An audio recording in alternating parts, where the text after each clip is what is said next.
This is Shopify Masters, the e-commerce marketing podcast for ambitious entrepreneurs. It's powered by Shopify, the easiest way to sell online, in person, and anywhere in between. To start your free 14-day trial, visit shopify.com.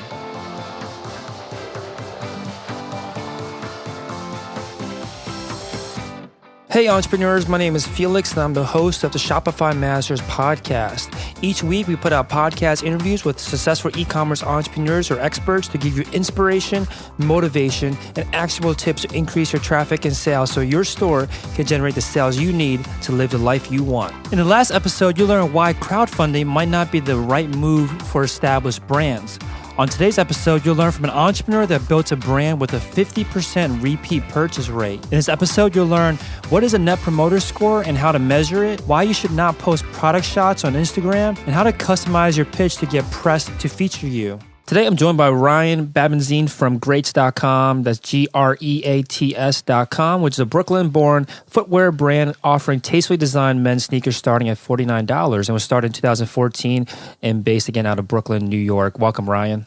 Hey, Felix. How are you? Good. I'm doing great. So tell us a little bit more about your store and what are some of the most popular products that you sell? Oh, man. I mean, we've got a couple of big winners. Our Bab is probably our number one selling shoe by volume, but our Italian Royal is fast catching up. So, you know, they kind of, one starts at $59 and the other starts at $159, but they both offer quite a lot of value in the category of style that they are.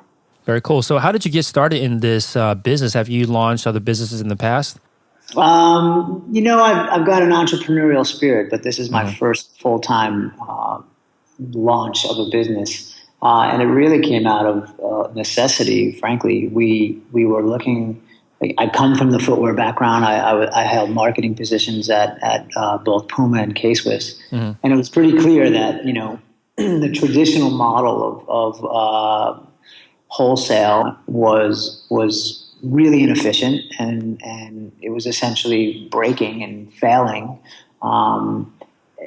So we felt that, you know, what if we launched a vertical brand in the men's footwear space or sneakers specifically? And we were taking a look at the market and seeing other guys doing it with, Warby was certainly a big influence in Everlane. But nobody was really doing that in the sneaker space. And I believe the reason is, you know, making sneakers is a bit more complex than making a T-shirt, for example.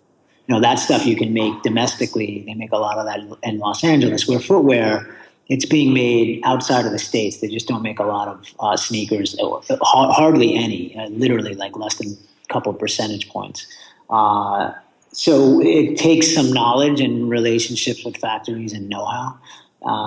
But yeah, we understood that business. We had relationships. We knew how to design, develop, and position footwear in the market. So we decided to start Greats. Yeah, no, that kind of marketing experience in the industry that you want to launch a business is really invaluable. So you noticed that there's a market opportunity, noticed that like you're saying, the traditional model of wholesale with sneakers was very inefficient. So once you kind of recognize that there's this opportunity, like what were the first steps? Like, you know, when you decide, okay, I want to start this company selling directly to consumers, selling this footwear directly to consumers, what did you have to do first? Well, the first thing we had to do is figure out how we were going to do it, you know, in terms of like capital. We felt confident that we could make the shoes and design the shoes and work with partners building the shoes, but we needed capital to do that. So step one was, hey, let's see if we can raise some money. We kind of have a story that, you know, is just still to this day is shocking to us. We went out to raise money. And we raised the amount of money. We were actually oversubscribed for what we were trying to raise within a matter of weeks. Wow. And we took 7 meetings, and out of the 7, 5 people were willing to write a check, and we wound up taking checks from 4. So no, that's definitely unusual. Yeah. Yeah, it was a shocking kind of holy experience, and literally we went from pitching the deck to quitting our jobs in a matter of 4 weeks. And that was the start. And at that point, we had we hadn't even had a bank account really. We had registered the name, and that's about it. We didn't have a sample. We didn't have a production contract. We didn't have a website. And that's kind of how it started. But that was the first thing we did, which was raise a little bit of money. That's amazing. So you got to tell us a little bit more about this pitch and this deck. Like, how were you able to get, because people talk about fundraising and it takes definitely more than a couple of weeks. And you had to build relationships for a long time and then get a bunch of no's before you get the yes. Like, this is like a very common kind of storyline. But your situation was extremely, I guess, accelerated. Like, what do you think was the key to your success, when it came to fundraising? Well, I wish I could say all fundraising for us was that easy, but it isn't. It began, it started at a time and it was really easy. I think there's a combination of reasons. I think it was clear that we understood how to do this. So we had a category expertise in footwear. We weren't a bunch of guys figuring out, hey, we think this is a great idea and we'll learn how to do it. We really understood how to build and market a footwear brand. And then secondly, the opportunity. I mean, the market opportunity is tremendous. And footwear or sneakers specifically is a very unique culture. And it's a bit different than, people that buy sneakers, they spend a disproportionate amount of their income on their style. Mm-hmm. And that's a really interesting customer to have. And if you can connect with them, and it's very difficult to do so, you need authenticity, you need great product, you need lots of other things other than just the product itself to really connect. But if you do, you really have a customer for life. And like the true lifetime value of a customer in the sneaker business is very different than a lot of our other product categories where you may have them for a year, but it's unlikely that they're going to be around with you for 5 or even 2.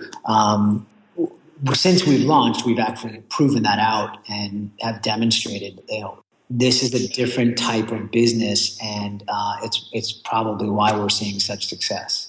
That makes sense. So great market timing, and you had the industry expertise on the team, which made it a lot easier to get get those yeses in those meetings. But how were you able to get them in the first place? How were you able to connect with these investors and get them to spend a time to listen to your pitch? Yeah. So look, we come from the industry, so we had some relationships around the horn, and it was just a matter of saying to reach out to our network and say, we're going to do this. Who should we meet with? And we were fortunate enough to get a couple of great early meetings for funds and individuals that had an appetite for these types of businesses. And but it was really relationship based. Frankly, I had never met with a venture capital fund in my life up until that moment. Very interesting. Cool. So after the funds were raised, you said you quit your jobs and you didn't have a store yet. Once you had the money, like, how did you know how to spend it? Well, again, we knew what we would do with the money before we got it, and there wasn't a lot.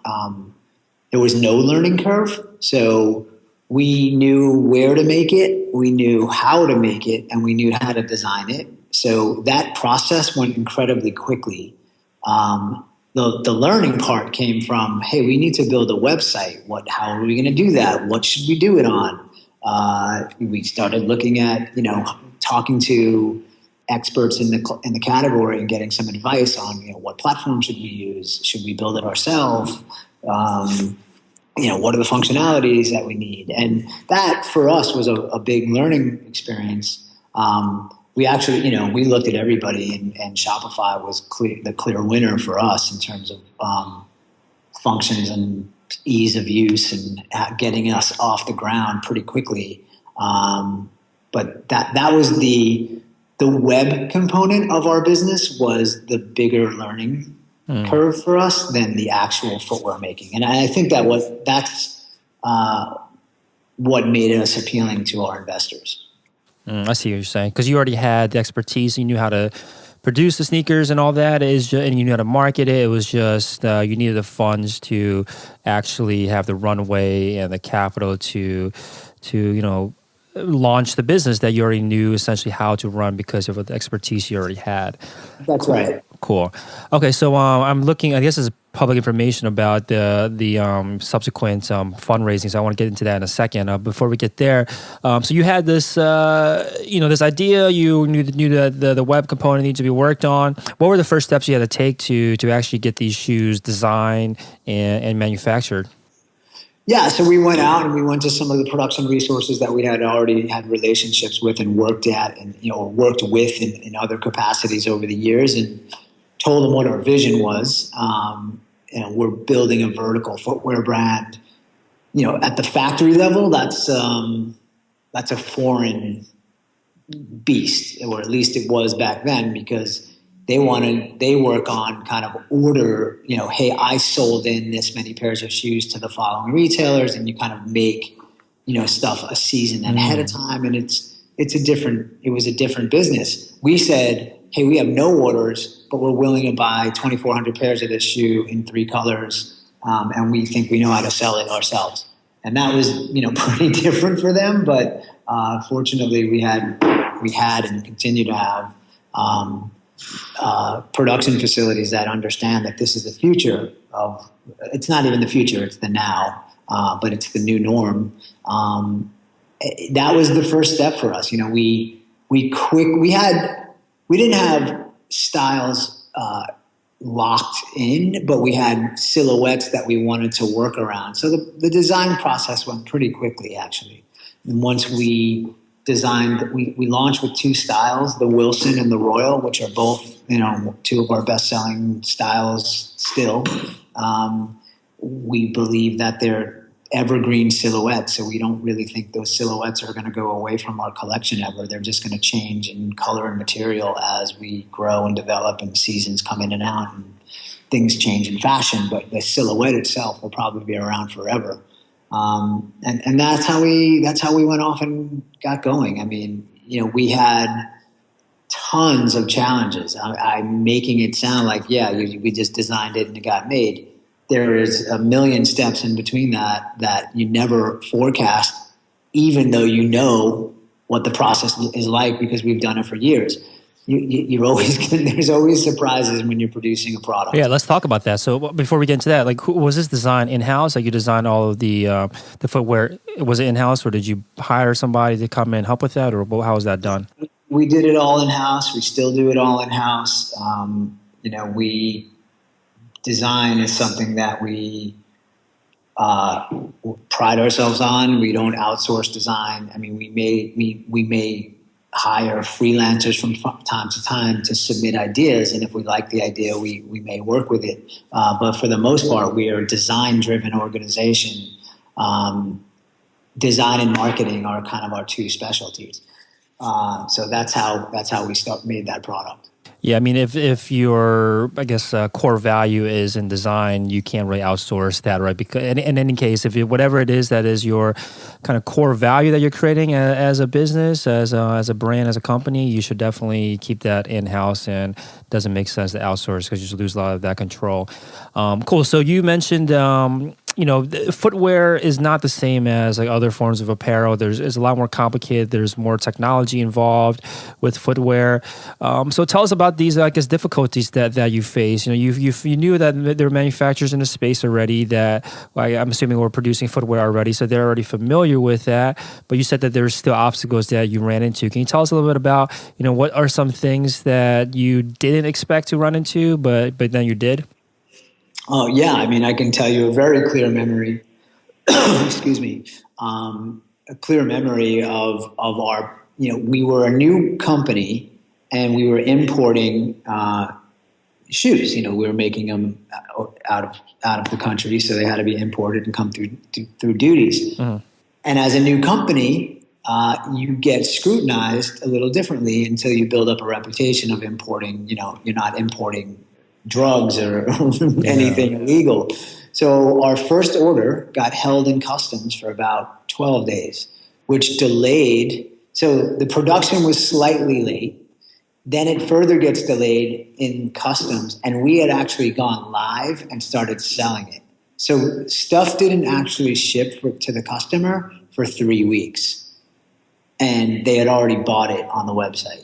That was a that was a lesson in customer service and pain. I felt horribly for the customer because it was completely out of our control. I felt terrible for us because it was a terrible way and a terrible first-time experience for a customer who was putting up their money on and trying out a new brand.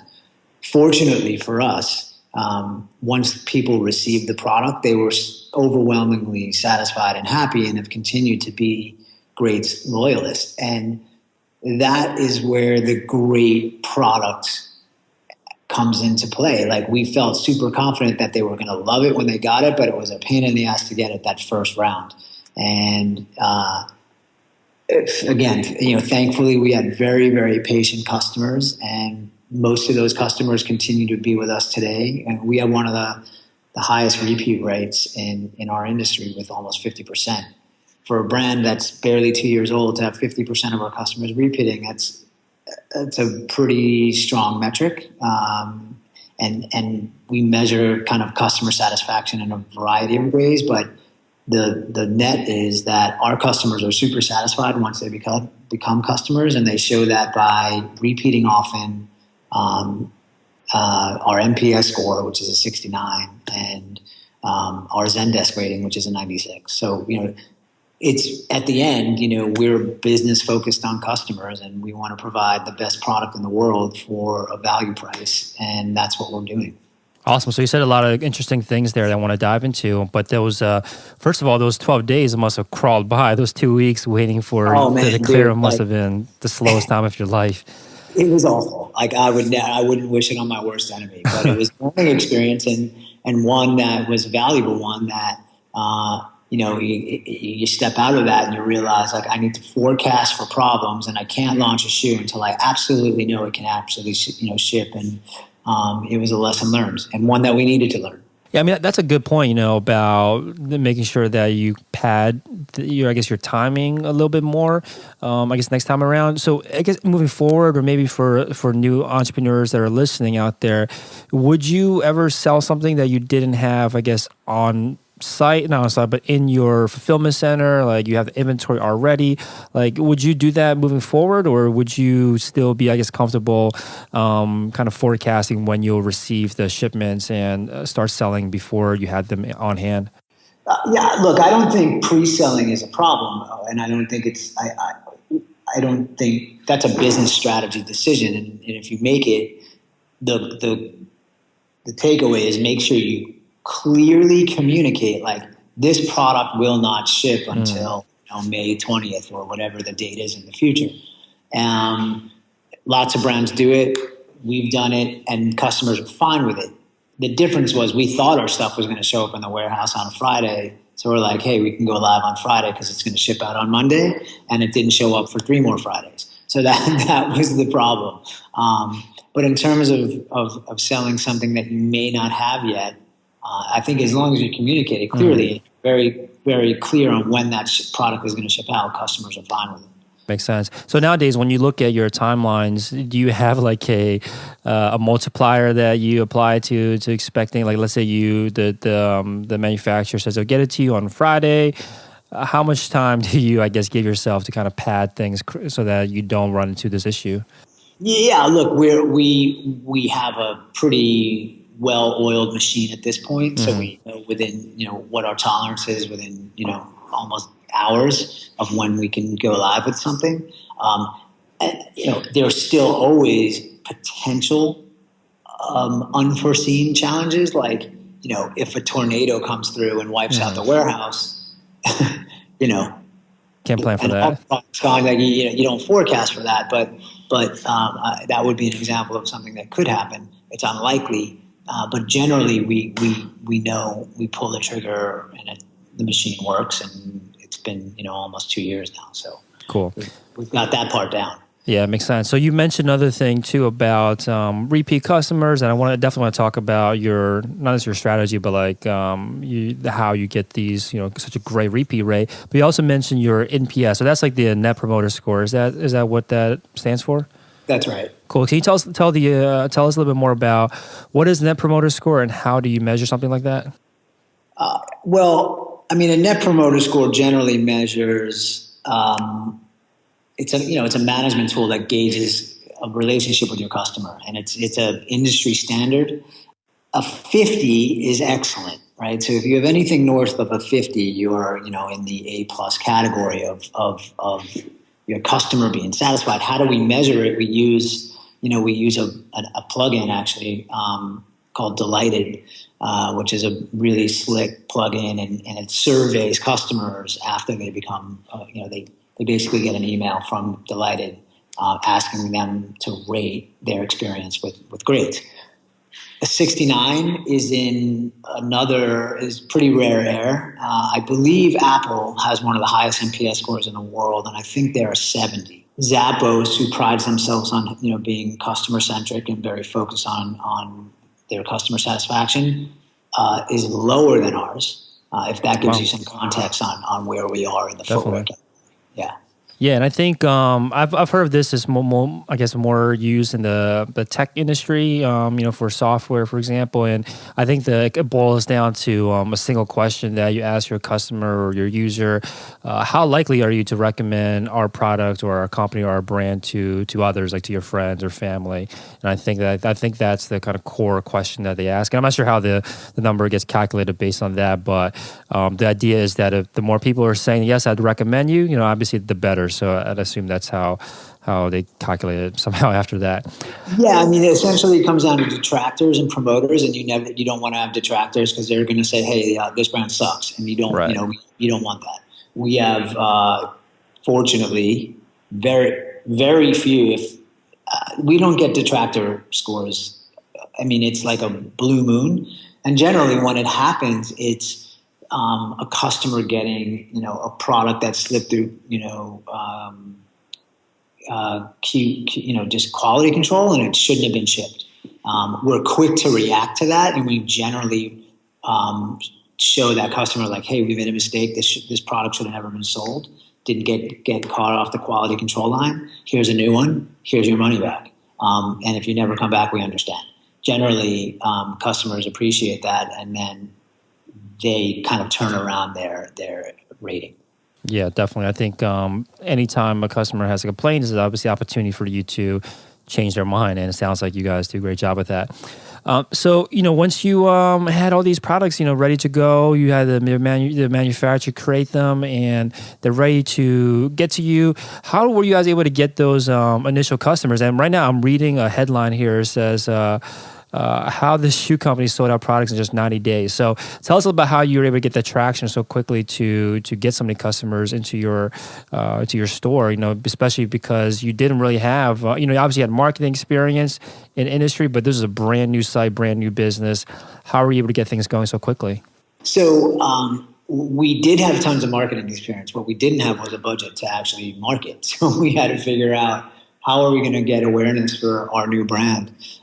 We leaned on two strategies, social, and primarily that was through Instagram. And we were able to get around 10,000 followers from the first time we posted on Instagram till the time we launched, which was a matter of 4 months. Wow. So that was pretty accelerated growth on Instagram. And the second strategy was press. And we knew that we could reach a wide audience and get a big awareness of a wide range of customers through press, which generally just doesn't cost, it doesn't cost any money. It's a person making sure that press writes about you, but you don't pay for it. So when we launched, we had those two levers that we pulled. We were covered in everything from, the tech journals, TechCrunch and Fast Company, to the kind of endemic sneaker and street style sites like Highsnobiety and Hypebeast and Complex, all the way up to the fashion publications at like GQ and Esquire. So that campaign, from that day, that second that the site went live, built up a pretty wide demand, and we had a pretty successful launch day. Very cool. So let's talk about social first. So Instagram, you said 10,000 followers in the 4 months. How were you able to do? Like, what were you posting about? Like, how frequently were you posting? Like, how were you able to grow such a large following in a short period of time? Yeah, well, funny enough, the thing we weren't posting was sneakers because we didn't have any. We didn't even have a sample. So we started posting, and this is the theme that exists in our Instagram to this day. Like, we don't post product shots often. We post inspirational shots about design and lifestyle that we are influenced by, and how we look at the world and how we design product and what we're putting out and why. So for the first few months, I think those are what we did. You know, we started doing a thing called Morning Wood, which was just a post every morning of something from wood, whether it was a staircase or a bicycle. And it was kind of a play on Morning Wood. And Yeah. it was funny and dudes laughed, and we still do it today. And it's one of our most engaged posts we do. But we talk about, or we show, interesting travel, food, cars, motorcycles, bicycles, women, just really things that we're inspired by from a design perspective. And that's how we focused our Instagram. And you mentioned that I think nowadays you post more, I guess, product photos than previously because you didn't have any. But is the focus, what is the harm in just filling up your Instagram, feed with product photos? Can it hurt your business? I believe it can. I don't know if other businesses succeed with just a bunch of product. I mean, for me, the best way to sell anything is to not try to sell it. It's just to try to position. We're building a brand, so it's a little bit the tapestry of what a brand is not solely about a sneaker. There's so many more things that go into it, and we like to expose our community to those other things. We're not salesy in nature as a company. We don't over email people. We don't over promote. We don't over discount. We make great product at great prices, and we stand behind it. And that's this is about education less than it is about selling, because we think once you understand what we do and how we do it, and you're willing to try it, we guarantee that you'll be satisfied. I mean, that's just what we've done now for 2 years straight. So there's no reason why that would change. But we're not selling, and I feel like if you're posting pictures of product all day, that it gets a little too salesy, and that's just not the tone we want to set. Yeah, I love that I guess phrase that you said, which is the best way to sell a product is not to sell it. But it seems like what you're doing instead is positioning your brand in the same, I guess, like mind space as the stuff that you are posting about. Like if you're posting a lot about design, travel, whatever it is that you are interested in, is likely not likely, but whatever. Basically, posting stuff that your customers, your target customers, are also interested in, because then when you start placing your products inside that same feed, it positions your product in the same, again, I'm not sure of a better way to say it, but the same like mind space as the inspirational stuff that you're posting too. So I think that's a great kind of way of saying it. The best way to sell a product is not to sell it. I love that. Cool. So let's talk about the press, I guess, a run that you guys did. So how do you know? Because you said you got coverage from the sneakerhead kind of sites, more general fashion sites, even tech sites. Like, how did you know who to, I guess, focus on? Well, I guess we'll start there. A bunch of questions about this, but how did you know which publications to focus on? Well, again, I've run marketing divisions at big companies, right? So I understood who the publications were and who the people were at those publications. So I didn't have to learn how to do it. We did hire a publicity firm to manage it, but we were very, very clear on what sites and what papers and what magazines we need to be in order to have a successful launch. So in our instance, we were very well aware of the market and with enough experience to not have to figure it out. And I think that gives us a huge advantage. We're footwear guys by nature, which is super critical in the sneaker space because authenticity rules. If you don't have authenticity, the sneaker culture will just essentially ban you. It's not. You can't really buy your way in. Footwear or dress shoes, that's a little bit different. Sneakers, it's really culture based, and thankfully, we're part of that culture. We grew up in the culture, and we're invited into the culture, into all their kind of parties, if you will. So that's a huge advantage for us. I think people that are coming in, graduating out of business school and think they're going to go make a sneaker brand, they might have a little more difficulty in penetrating the market. Yeah, that street credibility or street cred is important. No matter what industry you're in, being able to position yourself as just like them, just like your customers, I think goes a long way. Yeah, and I think it's unique in sneakers. I don't think you have the barrier to entry if you wanted to make jackets or khakis. I don't think there's kind of like a policing force that there's no real khaki convention, if you will, but in sneakers, I mean, there's sneaker events, there's sneaker websites, there's sneaker everything. There's people that wait in line for sneakers. That is a different type of business than another product in the kind of fashion space, if you will. So that's what makes it both good and bad. If you're from it, great. If you're not, you're going to have some troubles. I see. I do. Yeah, I see what you're saying. It's definitely much more prevalent or stronger, I guess, in the sneaker culture. Cool. So, because you have this experience with work on publications, pitching the press, I guess what kind of tips do you have, on how to pitch your product in a way that helps you stand out above the competition? And I ask this because I'm really interested in knowing more about your pitch, because it's you got coverage in. I guess initially imagine that the sneaker. I guess sneakers will show up on like a TechCrunch, for example, but you're able to get on there. So what was the angle, I guess, that you were able to approach these publications to get them to cover you and not just think of you as another footwear or apparel company? Yeah, well, the tech sites wanted to write about us because we were the first vertical sneaker brand, and I think they were looking at the space of vertical businesses and why they're meaningful. Us being the first sneaker brand, I think they wanted to make sure they wrote about that. There's lots of benefits to being a vertical business, and one of the key ones is we're able to make a premium product and offer it to the customer at a value price, as opposed to what we make a sneaker in Italy, we sell it for $159. The closest competitor of an Italian-made sneaker is 4x that. Wow. So, the value proposition is tremendous in the category. I'm not saying $159 is cheap. It's not. It's $159. It's a lot of money for a sneaker. But in the category, it's the best value you're going to get. So we're not price driven. We're value driven. We're actually price agnostic. I sell shoes for even more than $159.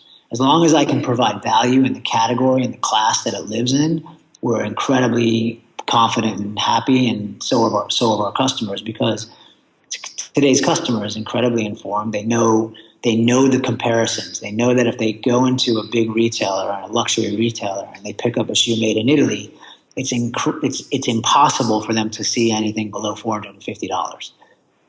They know that, so when they see our stuff and we can talk about being made in the same region as Italy, and in the same region, sometimes in the same factory as many of the luxury brands that they know, using the same suppliers and same leather and same Vachetta calf lining and all the luxury materials we use, they understand that, wow, this is a very, very good product at a price that nobody's coming close to. So I think that disruption of the supply chain is what the tech industry really wanted to understand from a sneaker standpoint, and that's why they wrote and continue to write about us. That makes sense. I've seen them cover, like you were saying earlier, Warby Parker. They've covered like those brands or those kind of companies as well. So that makes sense.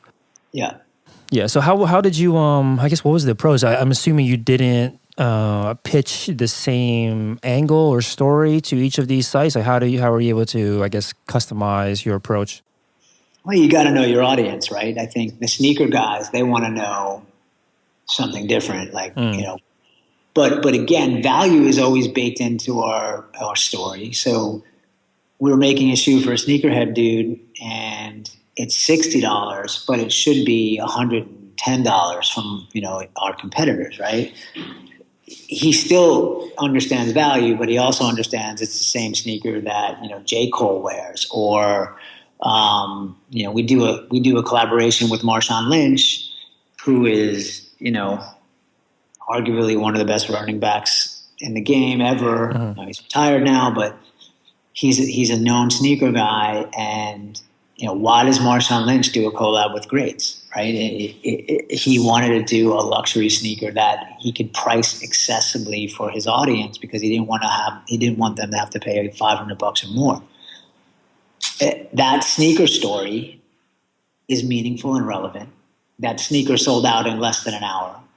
It was published. It was written about on, not TechCrunch. Sorry, why am I forgetting? Mashable. It was the most shared story. We released that sneaker in November of 2015, and it was the most shared story on Mashable for the entire month. That shows you the power of the sneaker culture. So that communication was a little bit different than what we would have done from a tech angle, but the brand DNA lives throughout every story we tell, and I think that's what makes a brand credible, that it can live in different environments without losing its awesome authenticity.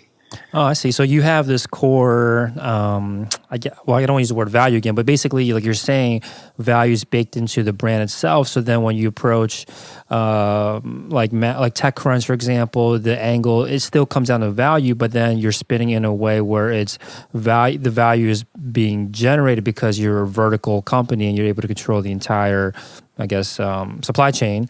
And then when it comes to, I guess, Mashable, maybe more of a social aspect of it, where because you work with Marshawn Lynch and he wants to sell high-end sneakers at an affordable price, it still has to do with value, but now the story has changed, but it still all boils down to the core, I guess, message of your brand. Is that what you're getting at?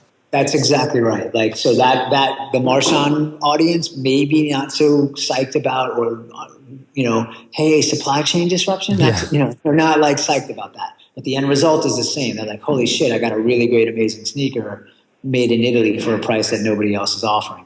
Where on the tech side of things, people are like, wow, that is amazing. They're disrupting a supply chain, and that's really critical for the growth of any business today, because supply chain matters. They're able to make a shoe at a price and sell it at a better price. And, so the audiences have different interests, but the core values of our story actually never change. Yeah, I love that. I think the key lesson here for other listeners out there is that you can always customize, I guess, the story without steering away from your message. And I think that's really important, especially when you are reaching out to press to try to get them to cover your story, because you have to be able to tell a story that their listeners or their readers are going to be interested in. I think that's a great kind of lesson there. Cool. So let's talk about pricing, because you mentioned this came up a few different times, but then you specifically mentioned that you're price agnostic. Can you talk a little bit more about, I guess, what that means to you, and how do you guys figure out pricing? Yeah, I mean, our pricing is a function of what it costs to make the shoe and the margin that we fix to our business. And frankly, we're able to get a better margin than most of the legacy brands and still sell a product for much less than they can. So it's really a win-win. Like, we have a slightly higher margin than most sneaker companies, and the customer's still saving a ton of money. And those are the kind of businesses that are interesting, and that's why we're doing this, and we think we can scale this and make a really big business out of grades.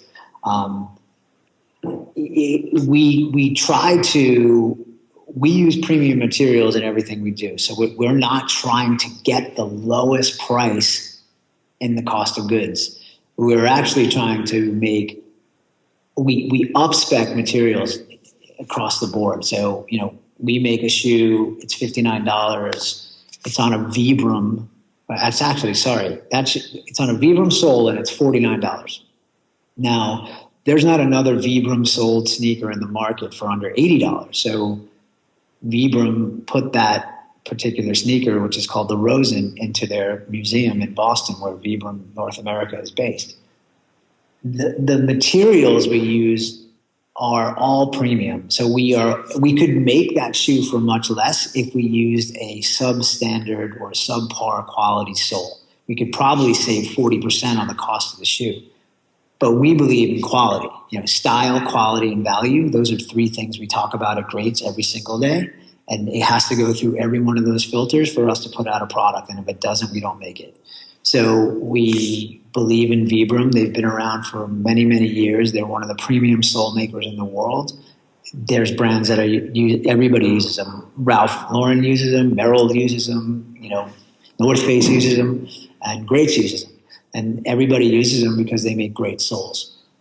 So that's an example of how we are over-speccing on the quality to make sure that people can never say to us, your shoes are inexpensive because you don't use the best materials. And we can argue and prove that we use the best materials and our shoes are inexpensive because we disrupt the supply chain and not because we sacrifice material. So I think you probably hinted at this a little bit earlier about the question of getting these repeat customers. You said 50% of your customers that buy for the first time will buy again.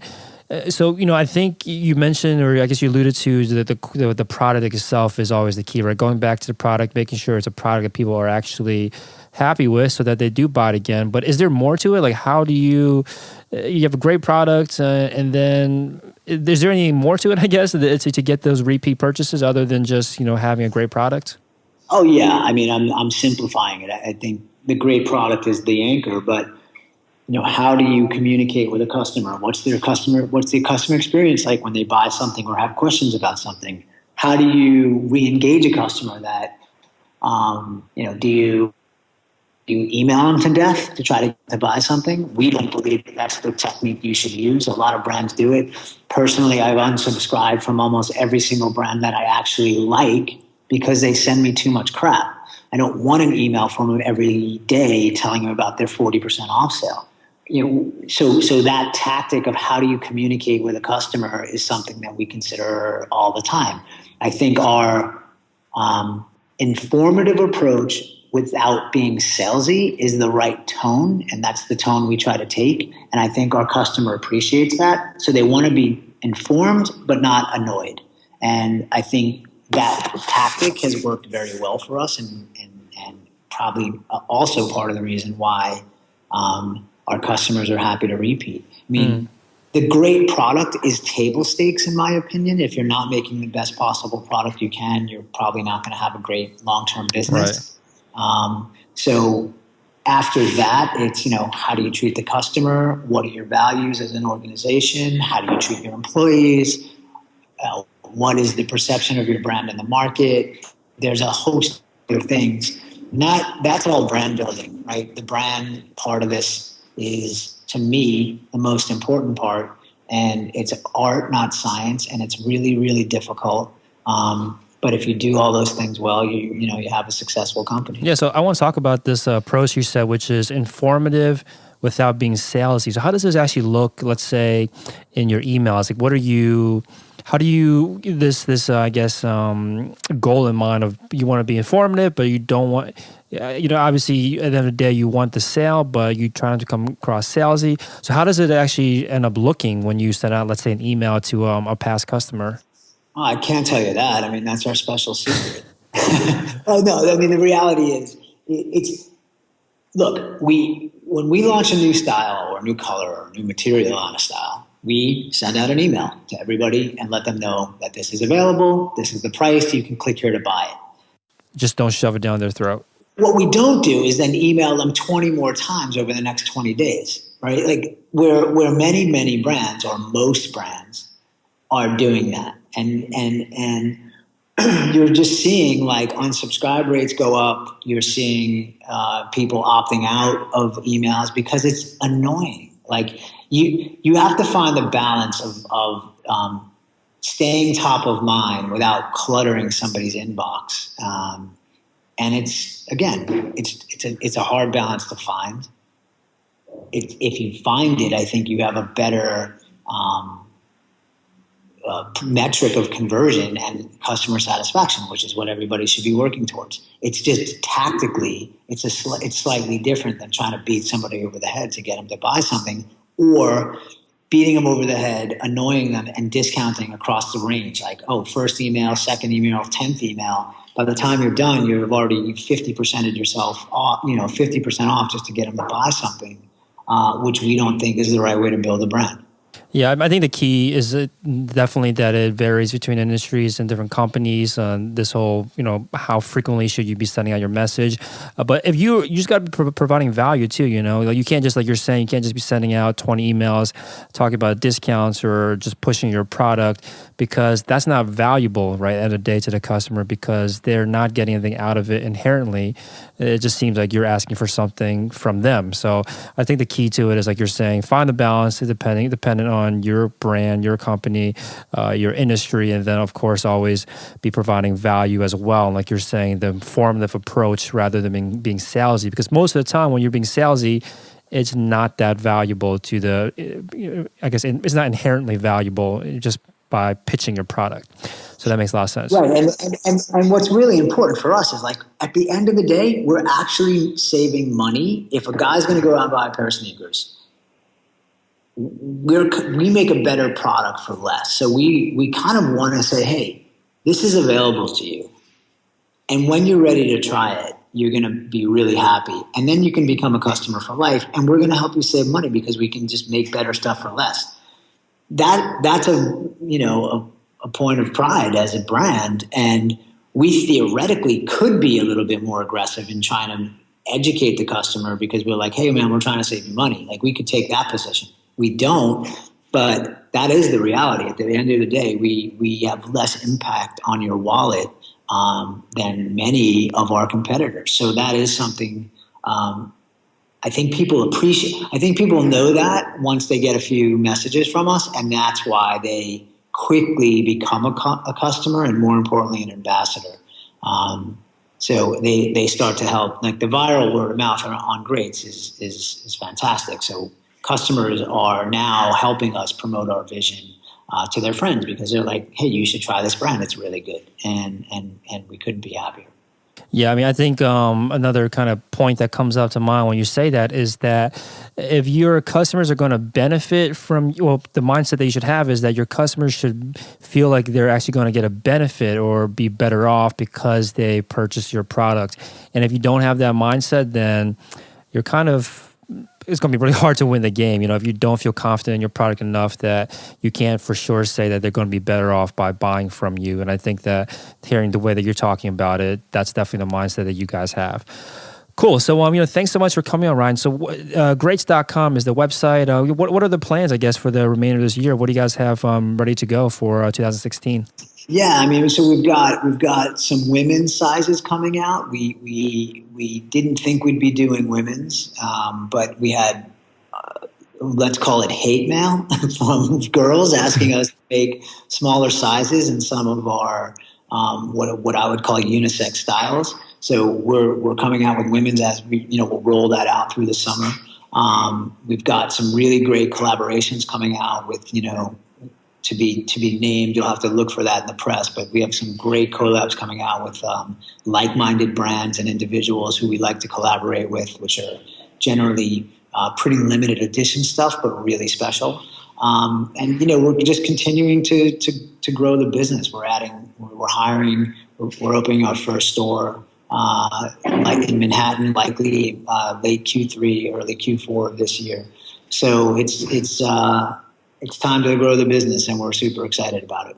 Cool. Super excited for your store. Definitely want to stop by and check it out once it's open. So Greats.com, again, Greats brand on Instagram. Anywhere else that you recommend listeners check out, they want to follow along with what you guys are up to? Oh yeah, our Snapchat is starting to come along. So it's under Greats brand, but Snapchat is getting really fun for us. So you should check that out too. Awesome. Thanks so much, Ryan. All right. Thanks, Felix. Thanks for listening to Shopify Masters, the e-commerce marketing podcast for ambitious entrepreneurs. To start your store today, visit Shopify.com for a free 14-day trial.